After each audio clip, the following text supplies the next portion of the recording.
guys, punta po tayo ngayon sa aming bakuran. Nakikita po ang ating manok na pwede nang kainin. Pang tinola, adobo at ang bahay kubo at ang mga kawayan na dalawa. Ito po ay mga tanim ng aking papa. Papa na siya naman po nagtatanim po dito sa aming bakuran. At ang kukuha po tayo ng saging. Ay wala pala, baba tayo ngayon at punta po tayo ngayon sa dako pa roon. Ngayon po ay pupunta po tayo doon hanggat maabot po natin papuntang doon at pupunta tayo sa dagat. Ay hindi pala dagat to guys, kundi ilog. Yan, katatapos lang po na bagyong Pipito kaya kulay Milo na po ang aming ilog ng lahat. Yan, ipapakita ko po guys ang aming paligid.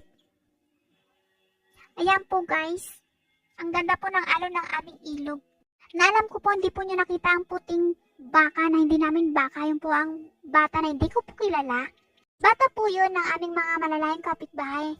Ayan po, kumuha pa ako ng malunggay kasi mahal po ang malunggay dito guys. Ang sarap sa pakita.